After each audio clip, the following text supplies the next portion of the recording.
সব খাবারের সাথে আমার একটু বোম্বাই মরিচ লাগবে। আজকে রান্না বান্না ছিল কিন্তু বেগুন ভাজা, আর এটা তেলাপিয়া মাছ, সাথে একটু লেবু। বিকেলে ছিল পিৎজা অ্যান্ড বার্গার, সাথে কিন্তু ঝুম বৃষ্টি বাহিরে। তাহলে বন্ধুরা, ব্লগটা কি শুরু করা যাক? আসসালামু আলাইকুম এভরিওয়ান, সবাই কেমন আছেন? This is me and welcome to my new another blog. কে কোন জায়গা থেকে ব্লগটা দেখতেছেন অবশ্যই কমেন্টস করে জানাবেন। বাইরে যেহেতু ঝুম বৃষ্টি চলতেছে, সো আমি তো আজকে স্কুলে যাব না, আজকে আমি বাসায়। তো কি করা যায় এটা ভাবতে ভাবতেই ফ্রিজ থেকে মাছ বের করি, সুন্দর করে ওয়াশ করি, দেন এটাকে ফ্রাই করি। এরপরে এটাকে কি দিয়ে রান্না করব সেটাই ভাবতে ভাবতে অফলাইনে আমি বেগুন আর কাঁকরোলটা ভালো করে কুটে ধুয়ে নিয়েছি, কারণ এটাই হচ্ছে ফ্রিজে ছিল। যদিও আমি কাঁকরোলটা ওরকম একটা পছন্দ করি না, তো যেহেতু বাসায় আছি সো সবার জন্য একটু রান্না করাই যায়। এটাকে ভালো করে ফ্রাই করে নিচ্ছি। আর বাই দ্য ওয়ে আরেকটা কথা, সেটা হচ্ছে আমি যে এটা রান্না করছি এটা আমি আমার নিজের জন্য করি নাই।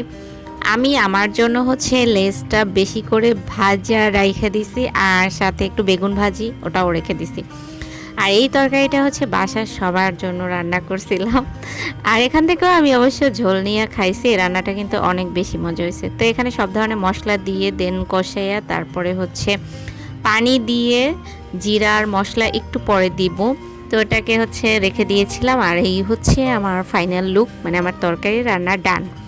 আর আমি ফাঁকে আমার বেগুন ভাজাও করে নিয়েছি, মানে আমি যা যা খাবো আর কি। আজকে সকালের মেনু ছিল এটা, সকাল বা দুপুর যেটাই বলেন আর কি, যেহেতু আমি 1টা বাজে খেয়েছি সো ওটা দুপুরই বলা যায়।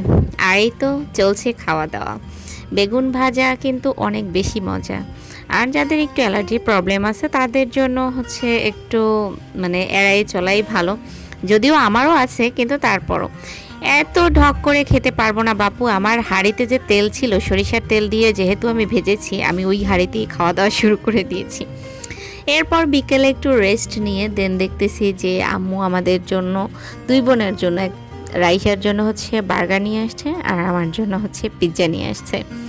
আর এগুলা কিন্তু খুবই কম দাম, মানে আমাদের বাসার সামনেই একটা বেকারি আছে, তো ওই বেকারিতেই হচ্ছে বিকেলবেলা এগুলো পাওয়া যায়। বিকেল বা দুপুরের দিক থেকেই আর কি সব কিছু পাওয়া যায়। আমার হাতের এই পিৎজাটার দাম কত গেস করে বলো তো? আর হচ্ছে রাইসার হাতের যে এইটা ছিল বার্গারটা। যাই হোক, কাঁঠালের বিচি দিয়ে কি কখনো মুরগির গোশত খেয়েছো? আজকে রাতে রান্না হবে কাঁঠালের বিচি দিয়ে মুরগি রান্না, আর হচ্ছে সাথে একটু আলুটা আসলে আমার জন্য দিয়েছি। তো এটা কিন্তু অনেক মজা প্লাস ভিটামিন, একদিন ট্রাই করে দেখতে পারো।